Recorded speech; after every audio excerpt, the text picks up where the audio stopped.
Hi all, welcome back to the channel. It's great to have you all here. This video has ended up being slightly different than what I'd originally planned. This week we've had the launch of the Geely Starray, which is their first plug-in hybrid. So it's the second car that they've released in the UK after the EX5. And I was just going to make a video just really saying these are the specs, this is what the pricing is going to be. Go and get your test drives. I'm going to get one soon, hopefully, and go from there. However, I got an invitation from Geely at the end of last week's asking me if I wanted to come to the launch event down at Longcross Studios. So I've never been to a launch event or anything like that in the past. I didn't even know where Longcross Studios is or what it was, but apparently it's where Star Wars was filmed. So Starray, Star Wars, I can understand why they picked the location for that. So I headed down, and there's a few things I want to be able to cover now with you about the journey down there, the event itself and the car, and a little bit about what the future for Geely looks like. I'm going to try my best to look at the camera while I'm doing this, but I've got quite a few pages of notes to get through. So apologies if you see me looking down, but that's why. So I'm going to start with the journey down there. So this is the first time I've been out in the Geely for a long drive, somewhere that I would need to charge on the road at the same time. I usually just charge at home because my journeys are fairly short. So I thought I would give you some specs and some details about my EX5 journey. I know this is about the Starray, but I think this is quite interesting for those who were EX5 owners or thinking about buying the EX5. So when I left home, I had a range of 224 miles, which is what it tells me I get on a full charge. We're in winter here in the UK. It's raining all the time. It's cold. It's horrible. So we've got heaters on and all that type of stuff. So I'm not under the illusion that I get 224 miles. I think it's probably roughly on my journeys between 190, 200 miles, I would say. But this is the first chance I've had to do a long journey. And by the time I stopped for my first charge, I'd done 149.8 miles. And my average speed was 47 miles an hour. So this was B-roads, motorway miles. There was, if you've ever travelled through Birmingham, it's always just start around there on the M6. So there was slow moving traffic, which probably helped me as well. But when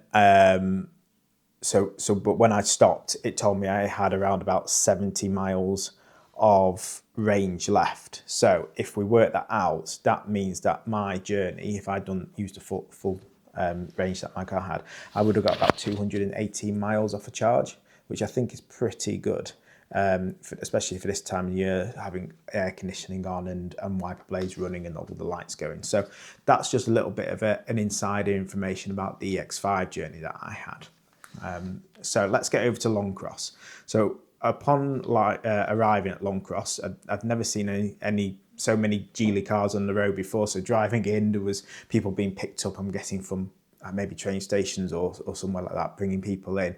There was all these Geely cars going around, and it's quite cool because I still never seen one on the road whilst driving around. So that was quite a fun thing to see. There was the X5s and Starrays driving around. And then entering the event, you're greeted by the events team who give you your lanyards and your passes and stuff for the day. And you moved into a room where there's some refreshments, and there was a load of Starrays there, and they were all under covers. So you couldn't see the car just yet. But then you got invited through to the next room, which was the where they did all the keynote, the big presentation. And there was a massive buzz in the room. Everybody was chit-chatting and really excited. The staff that were working around there couldn't do enough for you, handing out drinks and canapes and stuff like that, making sure everybody was refreshed.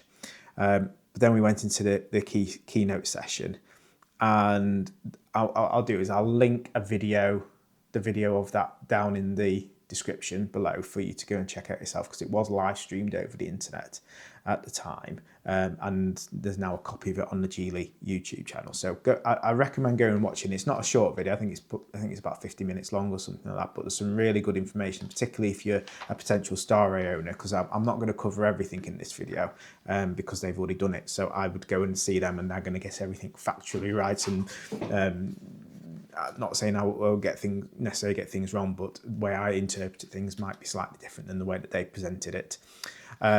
So the messages I got from this was, so first of all, we had a little bit of a note about Geely's presence in the UK and what the plans are. And at the moment, they've got an increase up to 51 dealers nationwide, which is great. So we only had 25 in October.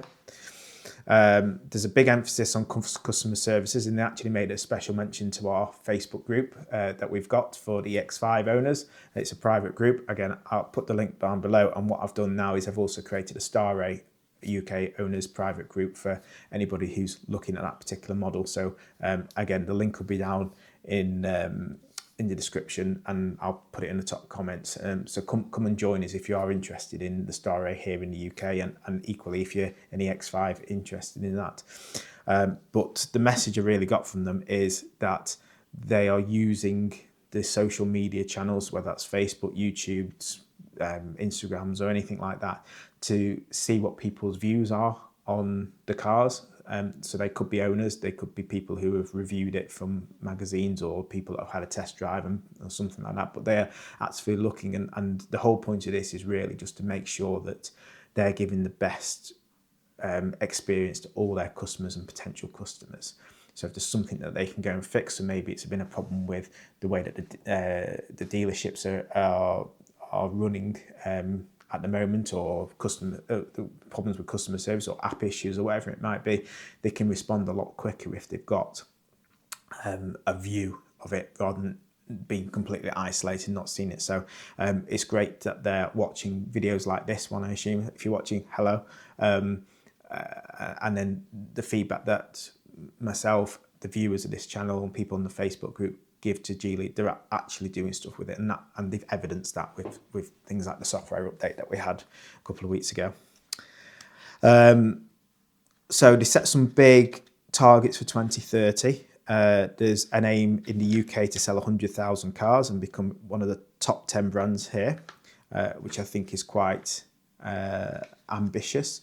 I think they could do it because they've got a great price point, they've got a great product, and I said the customer service and the commitment to the UK seems really high. That's the message that I kept on getting throughout the day, that they're not here just trying to sell a few cars and then disappear into the sunrise. That it generally feels like they're trying to make a real big presence and become one of the big players here.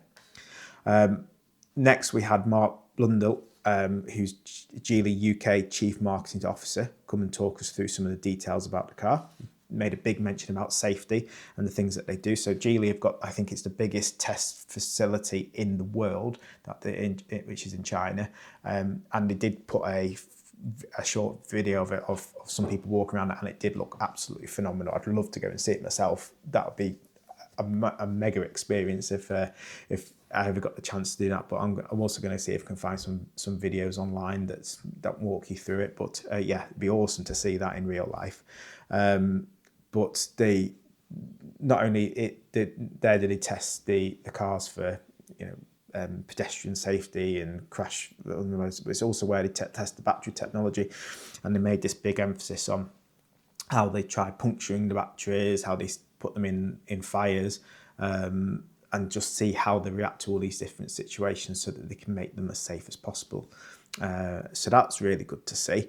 And the results that came out were really good as well. And with this being a hybrid model, the Starray, there was this talk about the battery and the petrol side being kept separate. So if you can almost imagine the battery wires running down one side and the petrol running around the other side, everything is kept as far away. So if there is a problem with the petrol, it doesn't affect the battery and cause catastrophic damage and stuff like that. And they made a real point on if there is a crash. So when that crash is detected, it's milliseconds, and the battery is shut off, terminated, and the petrol is line is cut, and then so basically there's no mixing of fuels or anything like that, and it's as safe as possible. So they showed us an example on the screen. They said, look at this flash, and that's how quick everything will be cut off, and that's how safe we are. And then said, actually, it's even quicker than that because we couldn't show you how quick it was because we've got a limitation of the technology. So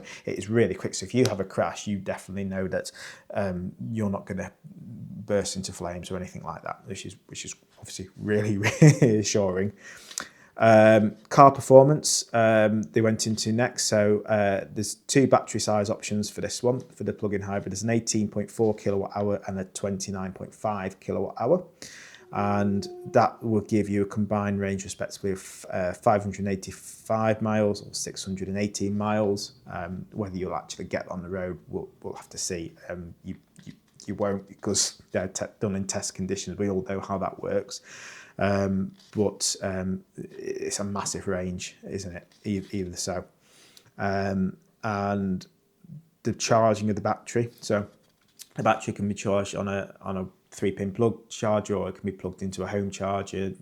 So you can use the charge stations around the UK and all that good stuff. And you can charge from 30 to 80% in 20 minutes and 16 minutes respectively. So that's again is great, because I think on my commute with those battery ranges, I think I could probably survive on battery every single day and hardly ever have to use the petrol unless I'm going on long journeys, which I think is what the massive appeal to these plug-in hybrids is.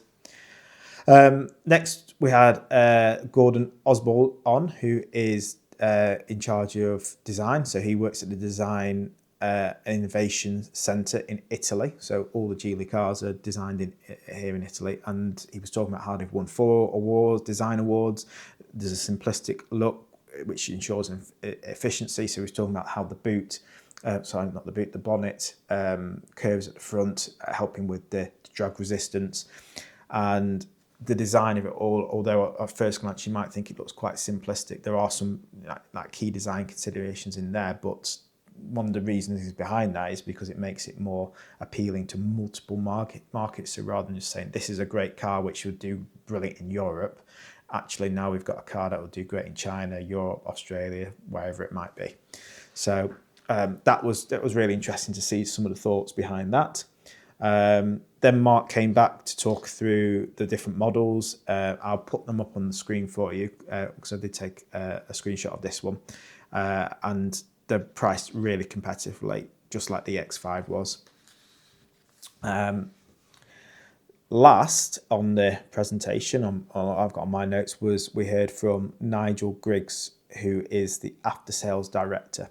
And he talked us through Geely Care Plus, which offers 8 years warranty, 4 years breakdown cover, which I think is absolutely fantastic. It's that peace of mind that anything that goes wrong with your car during your ownership, whether that's batteries, whether that's the electrical systems that are in the car or whatever it might be, or mechanically wise on the plug-in hybrids, you're fully covered under those warranties, which is great.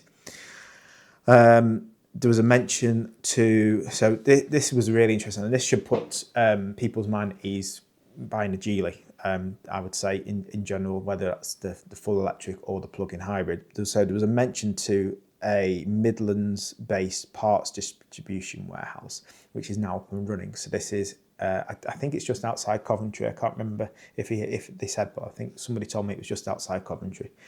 And this will have all the parts for all the Geely cars, and not have to go to China to get them all, go to somewhere centralised in Europe or something like that. We have our own distribution warehouse in the UK.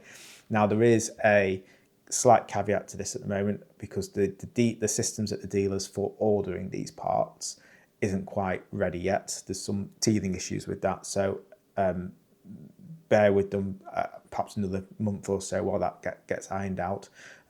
But the good news is that if we've got the part number, so if you'd had a crash and you needed to replace a specific part, that's got a part number written on it. If you've got that part number, we can Geely can get them ordered from that distribution centre now, which is great. And it did actually show on screen a crash damaged EX5, so it was the first crash damaged EX5 in the UK, and they said it was repaired from parts all available from that UK warehouse. So that was really good news and great to hear, because that worries a lot of people buying these Chinese cars over here in the UK.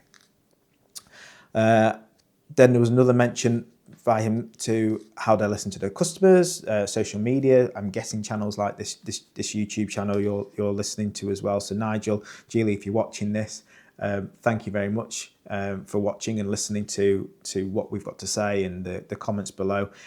If you are watching, also make sure you like and subscribe and put a comment down just to show that you're here. That'd be really good fun. And that goes out to everyone that's watching this video right now. If you're enjoying these videos and you're finding them useful, perhaps they're helping you with the decision of buying the car, or you're just interested in the brand, make sure you subscribe and like, because that will give me opportunities to go to more experiences like this and bring back the information for you, so you get a bit more closer to the brand and what they're doing here in the UK.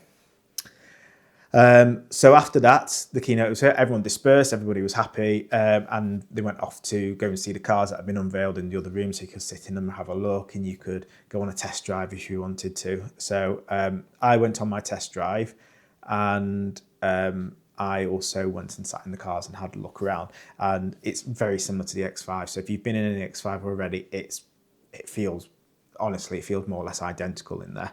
It's got the same synthetic leather finish. It's got that premium feel that we had in the X5. Got a big center screen, the head-up displays there, and all the fancy stuff there. There's loads of space. That's one thing about the X5. You feel like you've got loads of space in it, especially in the back seats. There's loads of space in the back seats for the kids or even adults. And the boot is slightly bigger. I think one of the differences between the X5 and the Starray is under the back seat on the X5 you've got a drawer to put stuff in. I don't think that's in the Starray. I think that's probably taken up by perhaps battery cells or part of the engine. I'm not 100% sure, but it's not there on that model. The door handles are slightly different. So on the X5 they go flush and they pop out when you unlock the car. On the Starray, they're just your more traditional door handles, very solid feeling and really, really smart handles. Went on the test drive. It was absolutely pouring down with rain, so it wasn't the best conditions to really test what the car could do, but it performed just as you would expect. It was a really nice drive. It was very similar to driving my CX-5, and I say that because it had run out of battery power by the time I got round to my test drive, so I couldn't test it in pure electric mode or with that extra little boost to the petrol engine. So I will be trying to get a test drive from my local dealer or somewhere soon to actually try that out and see what it's like with the electric, and I'll report my findings back when I've done that. But yeah, it was very, very similar to that.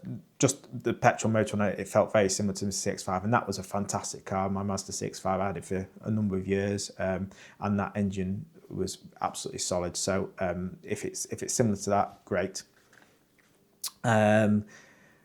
Gadgets and specs wise, it's all very similar. I've got here that written on my notes. It's all very the same as the EX5, with the addition of, because you've got that petrol motor on the screen, you've got the different driving styles. So you've got the pure for pure electric, you've got a combination one, and you've got a power one.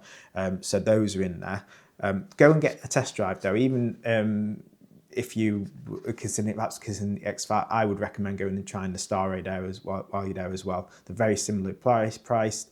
They give completely different features for the range, obviously, but as an actual car themselves, everything felt very similar. So if you like the tech that comes with the X5, but perhaps you want the extra miles that you get with the plug-in hybrid, that might be the actual, the sweet spot for you. So that was the end of that bit. And then the next bit for the day is the bit that surprised me. And I was thinking about this all the way home, the best way of doing this segment in the video. And last few days, I couldn't work out best to do it. But I got to meet the team. So I met a lot of the team from the head office. And I don't think I've been made to feel more welcome at an event like this before in my life. I travelled there on my own.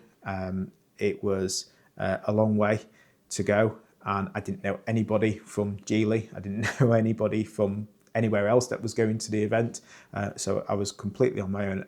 On top of that, it was actually my wife's birthday on the Tuesday. So in the comments, say happy birthday to Hayley. But she said, no, you've got to go to this. This sounds like a really good event. So she pushed me out the door and said, go.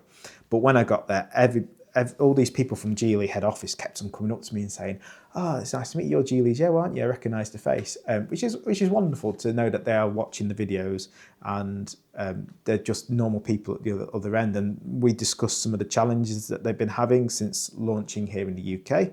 So I think they've been part of the UK since February-ish, January-ish last year.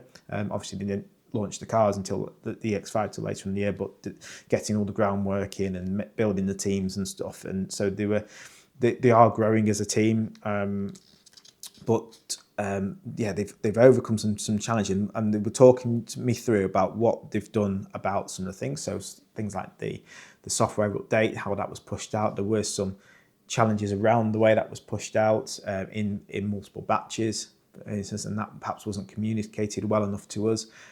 They've noted that, and the next release that comes out, they've got a plan of how they're going to distribute that and make sure we get the message out to everybody when to expect their car to update, and it might not be on the day that the update comes. One thing I'd say about the update as well, I did speak to one of the chaps who'd watched my last video about the update, and there was a mention in there that I said around I wasn't sure if the update being downloaded would use your built-in mobile data for the car.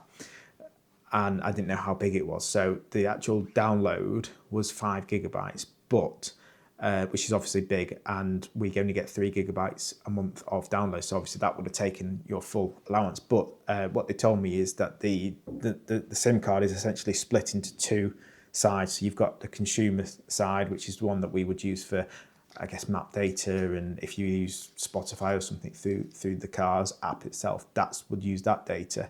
Whereas updates for the car, that is separated, and that's almost, I think it's basically unlimited data on that side. So if Geely wanted to push 12 updates down in a week and they're all 5 gigabytes each, it wouldn't come off our allowance. So that's great to know for the future. You'll still get a quicker download if you connect to Wi-Fi. So whether that's your mobile phone Wi-Fi or your house Wi-Fi, whichever one you can pick up from the car, you'll get a quicker download.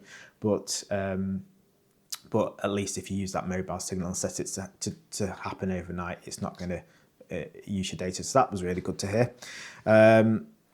So there's some really good stuff that's coming out our way, and I can't really share much about it with you because nothing's really finalised, I suppose. But the talk about the accessories coming in, the dealer's been able to order stuff for us, the way that the software updates are going to be produced, anything around the aftercare. There's a question around breakdown cover, how we initiate that, and again, a lot of this seems to be comms wise and pushing that through the dealer networks and maybe directly to us through, I don't know, post or emails or something like that. That's the type of stuff that they're working on, and they're going to try and make our ownership of these cars as easy and simple as possible. So the message I would really share with you is the feeling that I got from them is that they are putting everything into this. They're not just here to sell a few cars and then disappear. They want to make this work. They want to make it the future. They're working day, night, weekends on this. They want to make our Geely ownership as smooth as possible. And I've got nothing but good vibes from them, and I have full confidence that they'll make it a great success. So if anyone from that team that I met on the day is watching, thank you for an absolutely excellent experience. It was a great event, and thank you for making me feel so welcome. I'm sure the Starray is going to be a massive success here in the UK. It ticks so many boxes for so many people. And yeah, well, just absolutely looking forward to the next one. If you want to invite me to the EX2 launch later on in the year, that'd be great to be there as well. And then lastly, thank you to all you watching at home. Without you, I would have never got invited to that event on on Tuesday, and keep sharing your thoughts. Come and join our social channels, talk about the cars, get excited about them, get frustrated. If you've got problems with the cars, get frustrated, tell us what's going on. We can have a chat as a community, and then hopefully that will get fed back into Geely and they can help resolve it as best they can. To say thank you, I did get a few of these Geely water bottles and Geely mobile phone chargers given to me by the team to give out. So what I'm going to do is I'm going to do those on the Facebook groups. So those will be launching just after this video goes live. So I'll put one on the Starray group and I'll put one on the EX5 group. So navigate over to those. It will be just for people located in the UK. So I'm not going to ship things to Australia or anywhere like that. These are just going to go to the UK guys. And that's it really for today. So until next time, thank you very much for watching. My next video that I'm going to post is going to be my thoughts and my likes and dislikes, if you like, around my EX5, because I've just gone over 1,000 miles in it now. And there's some things that are absolutely awesome. There's some things that I think will be improved. And I want to share them with you and get your thoughts about them. So until next time, thank you very much for watching. It's been quite a long video, so if you stuck around to the end, awesome, thank you for doing that. Make sure you hit that like button and the subscribe button, and then I'll see you all next time.